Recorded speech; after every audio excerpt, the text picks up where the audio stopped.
ఉన్న బంగారాన్ని విడిపించి ఆ రోజు ఆన్లైన్ రేటుకే మేము కొంటాం. Sharma gold company. నమస్కారం అలగారి రవీంద్రనాథ్ గారు. నమస్తే అండి శ్రీ గారు. సైఫ్ అలీ ఖాన్ రీసెంట్ గా ఆయన పైన జరిగిన అటాక్ ఏదైతే ఉందో అందులో కరీనా కపూర్ గారిని ఈ రోజు పోలీసులు ఇంట్రోగేట్ చేయడం మనం చూస్తూ ఉన్నాము. అంటే ఆవిడ పాత్ర ఈ కేసులో ఎంతవరకు ఉండే అవకాశం ఉందంటారు? దీన్ని ఏ రకంగా చూడాల్సిన అవసరం ఉందంటారు? దీనికి సంబంధించిన పూర్తి వివరాలు ఏంటి సార్? జనవరి 16th ఏదైతే ఆ రోజు దాడికి సంబంధించి ఒక స్ట్రేంజర్ సైఫ్ అలీ ఖాన్ గారి మీద అటాక్ చేసిన సంబంధించి రకరకాల కోణాలుగా పోలీసులు ఇన్వెస్టిగేషన్ చేస్తున్నారు, ఇంట్రాగేషన్ చేస్తున్నారు వ్యక్తుల ద్వారా. ఎందుకంటే మీడియా కంప్లీట్గా సైఫ్ అలీ ఖాన్ గారి ఇష్యూకి సంబంధించి ఏందో రకరకాలుగా స్పెక్యులేషన్స్కి దారితీస్తుంది.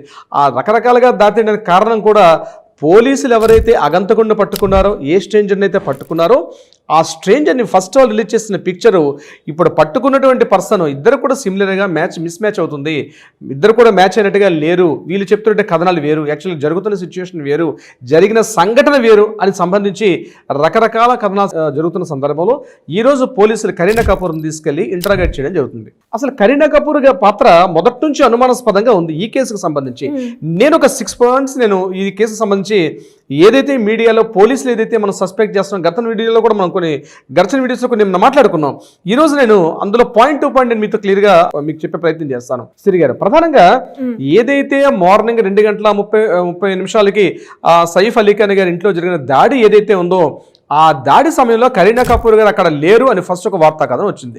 తర్వాత ఏం చేశారంటే లేదు కరీనా కపూర్ గారు అక్కడే ఉన్నారు అని ఒక వార్తా కథనం రావడం జరిగింది. సరే, చివరికి చెప్పింది ఏంటంటే కరీనా కపూర్ గారు అక్కడే ఉన్నారు అనే విషయం వచ్చింది. సో కరీనా కపూర్ గారు అక్కడే ఉన్నట్లయితే హాస్పిటల్కి వెళ్ళే సందర్భంలో మరి కరీనా కపూర్ గారు ఎందుకు వెళ్ళలేదు? కిందకి దిగిన సందర్భంలో ఆటోని ఎక్కించే సందర్భంలో సైఫ్ అలీ ఖాన్ గారు అక్కడ పనిచేస్తున్నటువంటి నాని అంటే ఎవరైతే ఇలియామా ఫిలిప్ అంటే ఒక పర్సన్, అతనితో పాటు ఆమె ఇద్దరితో పాటు వీళ్ళ అబ్బాయి సైఫ్ అలీ ఖాన్ గారు తాలూకు అబ్బాయి ఇబ్రహీం అలీ ఖాన్ ముగ్గురే ఉన్నారు. ఇబ్రహీం అలీ ఖాన్ తోడుగా హాస్పిటల్కి లీలావతి హాస్పిటల్కి సైఫ్ అలీ ఖాన్ గారు వెళ్ళడం జరిగింది. మరి కరీనా కపూర్ గారు అక్కడే ఉండి మరి తను ఏం చేస్తున్నారు, ఎందుకు ఇన్ఫార్మ్ చేయలేదు? అట్లీస్ట్ ఒక అంబులెన్స్ ఫోన్ ఏం చేయొచ్చు, అంబులెన్స్కి ఫోన్ చేయలేదు. కిందన కారు డ్రైవర్స్ కానీ కార్స్ కానీ ఎవరు కింద కారు కూడా లేదు, కారు డ్రైవర్ లేరు, ఎవరు లేరు. మరి ఈ సమయంలో కరీనా కపూర్ గారు చేస్తున్న పాత్ర ఏం చేస్తున్నారు ఆవిడ అని పోలీసులు ఆ యాంగిల్లో ఈరోజు విచారణ మొదలు పెట్టడం జరిగింది. అంటే అది నెంబర్ 1 పాయింట్. నెంబర్ 2, ఇంట్లో ఉన్నటువంటి సీసీ కెమెరాస్ పనిచేయకపోవడం. ఈరోజు మామూలుగా ఒక మిడిల్ క్లాస్ ఎంప్లాయీ మామూలుగా ఎక్కడ రోడ్ సైడ్ ఉన్న ప్రతి సీసీ కెమెరాస్ పనిచేస్తుంది. అటువంటిది వీళ్ళ ఇంట్లో కానీ ఇంటి బయట కానీ, ఎందుకంటే 2 floors house 20,000 square feet house ఉన్నటువంటి ఇంట్లో ఒక సెక్యూరిటీ పర్సన్స్ లేకపోవడం, 20,000 square feet 11th floor and 12th floor ఈ 2 ఫ్లోర్లు కలిపి 20,000 సేఫ్టీ ఉన్నప్పుడు ఆ ఇంట్లో ఒక సెలబ్రిటీ ఉన్నారు. అట్లీస్ట్ కరీనా కపూర్కైనా గార్డ్స్ ఉంటారు, లేకపోతే సైఫ్ అలీ ఖాన్ గారు ఉంటారు. వీళ్ళు కాకుండా అక్కడ ఎవరు పర్సన్స్ సెక్యూరిటీ గార్డ్స్ లేరా, ఒక సేఫ్టీ ప్రెజెన్స్ లేదు, ఒక సీసీ కెమెరా పనిచేయట్లేదు అన్నది ఇంకొక కోణంలో డిస్కషన్ చేయడం జరుగుతుంది. మూడోది ప్రధానంగా important, very very key important అంటే మనందరం చూసాం సైఫ్ అలీ ఖాన్ గారు హాస్పిటల్ డిశ్చార్జ్ అయినటువంటి విజువల్స్ చూసాం. అందులో 6 కత్తిపోట్లకు గురై, అది కూడా వెన్నుముకకి సర్జరీ జరిగిన తర్వాత వెన్నుముకలో ఒక 2 నుంచి 3 అంగుళాల విలువైనటువంటి ఒక షార్ప్ ఎడ్జ్ తన బాడీలో ఉంటే సర్జరీ చేసి ఆ బాడీలో ఆ పార్ట్ను బయటికి తీసిన తర్వాత ఒక పర్సన్ అంటే జస్ట్ 16 జరిగింది అంటే 17th, 18th, 19th, 20 విత్-ఇన్ 4 daysలో ఇమ్మీడియట్గా నడుచుకుంటూ 2 చేతులు ఊపుకుంటూ హ్యాపీగా బాడీ ఎక్కడ కూడా ఏమాత్రం కూడా ఒక గాయమైనట్టుగా ఒక సర్జరీ ఎక్కడ లేకుండా, ఒక స్ట్రెచర్ లేకుండా నీట్గా ఒక pant shirt white shirt insert చేసుకొని నీటి గాగుల్స్ పెట్టుకొని చక్కగా ఇప్పుడు షూటింగ్ వెళ్తున్నాడా సైఫ్ అలీ ఖాన్ అన్నట్టుగా ఆ విజువల్స్ మనం చూసాం. అది నిజంగా వేలాది కోట్లాది మందికి డౌట్ ఏంటంటే నిజంగానే జరిగిందా అన్న విషయం డౌట్ రైజ్ చేస్తున్నారు. ఎందుకంటే ఆ విజువల్స్ మనం చూసాం. ఆయన హాస్పిటల్ నుంచి బయటకు వస్తూ మళ్ళీ కారు ఎక్కిన సందర్భంలో ఆ ఉన్నటువంటి ఆ ఒక 30 seconds నిడివి కలిగినటువంటి ఒక ఫుటేజ్ ఏదైతే కనిపించిందో జస్ట్ చెవి వెనకాల ఉన్నటువంటి ఒక చిన్న స్ట్రిప్ ఉంది. అట్ ద సేమ్ టైం తన లెఫ్ట్ హ్యాండ్కి ఒక గ్లౌజ్ వేసుకున్నట్టుగా ఉంది. అయితే పునః దానికైనా సర్జరీ జరిగిందంటే లేకుండా ఆ చేయిని కూడా లిఫ్ట్ చేస్తూ అభివాదం చేస్తూ నమస్తే పెట్టుకుంటూ తన ఫ్యాన్స్కి హ్యాండ్ ఊపుకుంటూ రావడం అనేది వేలాది మందికి మెదళ్ళు తొలిచే ప్రశ్న ఏంటంటే నిజంగానే సైఫ్ అలీ ఖాన్ గారికి సర్జరీ జరిగిందా, లేక కేవలం మామూలుగా ఒక షార్ప్ ఎడ్జ్ ఇంజురీస్ జరిగాయా? ఇది చాలా మందికి డౌట్ వస్తుంది. ఎందుకంటే సర్జరీ అయితే విత్ ఇన్ 4 days అంత వాకింగ్ చేసుకుంటూ నడుచుకుంటూ రాగలడా? ఏ మనిషి అయినా రాగలరా? దీని మీద బెంగళూరు నుంచి ఒక కార్డియాలజిస్ట్ కూడా సస్పెక్ట్ చేస్తూ ఎక్స్రే కూడా పోస్ట్ పెట్టారు. నిజంగా ఇది జరగదు, మా మదర్ కూడా ఇట్లా జరిగింది, కానీ అట్లీస్ట్ 15 days బెడ్ రెస్ట్ అవుతుంది. ఎందుకంటే స్పైనల్ కార్డ్కి ఏదైతే వెన్నుముకకు సర్జరీ జరిగిందంటే ఇమ్మీడియట్గా మనిషి నిటారుగా నిలబడడం కానీ ఈజీగా నడుచుకుని వెళ్ళడం కానీ ఇంపాసిబుల్. అంత టెక్నాలజీ మనకు రాలేదు, ఇదేదో వింత అన్నట్టుగా ఒక డాక్టర్ గారు ఎక్స్రే కూడా పోస్ట్ చేశారు. అంటే ఇది ఒక డౌట్ మనకి రేజ్ చేస్తున్నారు. మరొక ఇంపార్టెంట్ పాయింట్ ఏంటంటే ప్రధానంగా అక్కడ ఇలియామా ఫిలిప్ ఇచ్చినట్టు ఎఫ్ఐఆర్ రిపోర్ట్లో ఏముందంటే ఎవరైతే స్ట్రేంజర్ వచ్చాడో ఆ స్ట్రేంజర్ చేతిలో ఒక చేతిలో హెక్సా బ్లేడ్ ఉంది, మరో చేతిలో స్టిక్ ఉంది. అతను కేవలం ఆ 2 ఇన్స్ట్రుమెంట్తో బయటకు వచ్చాడండి. మరి హెక్సా బ్లేడ్ అండ్ స్టిక్తో వచ్చినప్పుడు మరి షార్ప్ ఎడ్జ్ ఎట్లా వచ్చింది బాడీలోంచి? ఇంట్లోంచి కిచెన్లో ఉన్నటువంటి ఒక చికెన్ హార్ష్ ఐటమ్స్ కట్ చేసుకుంటే ఒక నైఫ్, ఒక చాకుని ఆయనకు గుచ్చినట్టుగా చెప్పారు పోలీసులు. మరి ఆయన చేతిలో అగంతకుడి చేతిలో ఉన్నది ఏంది? హెక్సా బ్లేడ్ నేను చూశానని చెప్పి అక్కడ ఇలియామా ఫిలిప్ చేసే ఎఫ్ఐఆర్ రిపోర్ట్లో ఉంది. మరి ఇక్కడ షార్ప్ ఎడ్జ్ దిగిపోయిందంటే ఒక చాకుని తీసుకొచ్చి పొట్టలో పొడిస్తే లోపల విరిగిపోయిందంటే బలంగా లేకపోతే చాకైనా బలహీనంగా ఉండాలి, లేకపోతే ఆ వ్యక్తి అయినా బలంగా ఉండాలి.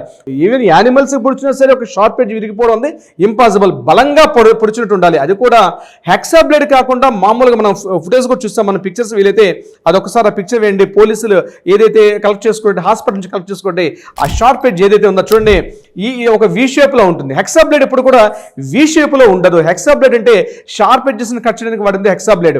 మనం అటువంటిదంతా కట్ చేస్తే ఇలియామా ఫిలిప్ చెప్పిన మాటలు 6th పాయింట్ నేను చెప్తాను. ఇలియామా ఫిలిప్ ఏం చెప్పారు?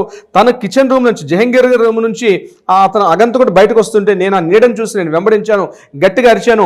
ఈ టైంలో సైఫ్ అలీ ఖాన్ గారు తన రూమ్ నుంచి బయటకు వచ్చారు. అప్పుడు అగంతకుడు నా మీద దాడి చేయడానికి వస్తే నేను 2 చేతులు అడ్డు పెడితే నా చేతి కూడా షార్ప్ ఎడ్జ్ అయిందని చెప్పి at the same time Saif Ali Khan గారు చేసినప్పుడు కూడా ఆయన దాంతో దాడి చేశాడు అని చెప్పి ఎఫ్ఐఆర్ రిపోర్ట్ రాసినప్పుడు ఆయన కడుపులోంచి రిలీజ్ అవుతుంది ఏదైతే ఉందో షార్ప్ ఎడ్జ్, అది ఖచ్చితంగా హెక్సా బ్లేడ్ కాదని మనకి ఫుటేజ్ మనం చూస్తున్న విజువల్స్ మనకు కనిపిస్తున్నప్పుడు మరి ఇక్కడ ఏం జరిగింది? ఇది ఒక ఇంపార్టెంట్ పాయింట్. ఇంకొకటి ప్రధానంగా ఏంటంటే ఈ ఇష్యూ జరిగి 21st ఉండేటప్పుడు మనం ఆల్రెడీ ఇంతకు ముందు ఒక వీడియోలో కూడా మాట్లాడుకున్నాం. భోపాల్లో వీళ్ళకి సంబంధించి ఒక 15,000 కోట్ల రూపాయల ప్రాపర్టీకి సంబంధించి, అది కూడా అబిదా ఖాన్ అని చెప్పి, అంటే ఆవిడ అంటే యాక్చువల్గా అదొక పెద్ద స్టోరీ, మనం ఒక వీడియో స్పెషల్గా చేసాం దాని మీద.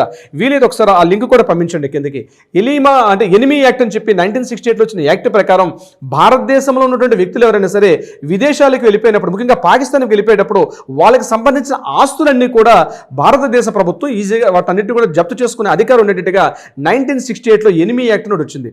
దీనికి సంబంధించి మధ్యప్రదేశ్ భోపాల్ పట్టణంలో ఉన్నటువంటి ఫాస్ట్ స్టాఫ్ హౌస్ ఏదైతే ఉందో దానికి సంబంధించి ఆ ఆస్తికి ఉన్నటువంటి వారసురాలు అబీద్ అలీ ఖాన్ గారు వెళ్ళిపోయారు. ఆల్రెడీ పాకిస్తాన్కి 2015లో వెళ్ళిపోయిన తర్వాత ఆ ప్రాపర్టీని జప్తు చేసుకుంటాం అని చెప్పి నోటీసులు ఇష్యూ చేసినప్పుడు అబీద్ ఖాన్కి సంబంధించినటువంటి సిస్టర్ ఒక ఆమె ఉంది, సాజిద్ అలీ ఖాన్ సంబంధించిన ఆ సాజిద్ అలీ ఖాన్కి మాకు రిలేషన్స్ ఉన్నాయి కాబట్టి ఆ వాస్తుకి మేము వారసులు అవుతాం అని చెప్తూ వీళ్ళు క్లెయిమ్ చేసుకున్నారు సైఫ్ అలీ ఖాన్ గారు. అంటే 15,000 కోట్ల రూపాయలకి మేము వారసులు అని చెప్తూ కూడా వీళ్ళు ఒకసారి మాట్లాడుకోవడం జరిగింది.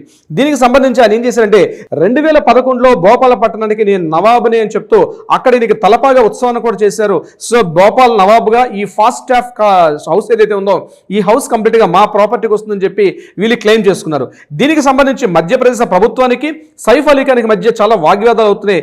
దీని మీద ఆల్రెడీ హైకోర్టు అక్కడ జస్టిస్ వివేక్ అగర్వాల్ గారు ఆల్రెడీ ఒక నోటీస్ కూడా ఇష్యూ చేశారు. 3 times ఇచ్చినప్పుడు కూడా ఇప్పటివరకు కూడా సైఫ్ అలీ ఖాన్ గారు దానికి సంబంధించి రెస్పాండ్ కాలేదు. అయితే దీనికి సంబంధించి 15,000 కోట్ల రూపాయల ప్రాపర్టీ ఏదైతే ఉందో దానికి సంబంధించి అటు కపూర్ ఫ్యామిలీకి అదేవిధంగా సైఫ్ అలీ ఖాన్ ఫ్యామిలీకి మధ్య చాలా డిస్కషన్స్ అవుతాయని చెప్పి కొంతమంది విశ్వసనీయ వర్గాల బోగట కొంత నడుస్తుంది ఇన్ఫర్మేషన్. అయితే దీనికి సంబంధించి కరీనా కపూర్ గారు ఏమైనా రిటార్డ్ తీసుకున్నారు లేదా ఆ ఇంట్లో ఏమైనా జరిగిందో, ఈ భార్యాభర్తల మధ్య ఏదైనా గొడవకు సంబంధించి ఒక గట్టిగా ఆర్గ్యుమెంట్ జరిగితే ఇది కేవలం ఒక ప్రీ ఫ్యాబ్రికేటెడ్ ఒక స్టోరీని వెళ్ళి పోలీసులకు చూపించారా, ఇందులో కరీనా కపూర్ గారి పాత్ర ఉంటుందంటారని చెప్పి నేషనల్ మీడియా మొత్తం కూడా కోడెక్కువస్తుంది దీనికి సంబంధించి. ఎందుకంటే కరీనా కపూర్ గారు ప్రతి నిమిషం కూడా ఈ సంఘటన జరిగినప్పటి నుంచి ఈ రోజు వరకు కూడా ప్రతి క్షణం ఆవిడ మాట్లాడుతున్న మాటలు, ఏదైతే ఎఫ్ఐఆర్ రిపోర్ట్ ఇచ్చారో FIR report at the same time అక్కడ జరిగిన సంఘటన ఇవన్నీ సింక్ చేస్తుంటే ఇదంతా ఒక ప్రీ ఫ్యాబ్రికేటెడ్ స్టోరీగానే కనిపిస్తుంది తప్ప రియల్గా జరిగిందా లేదంది ఇప్పటిదాకా తెలియలేదు. దీని మీద పోలీసులు ఇమీడియట్గా డౌట్స్ రేజ్ చేసి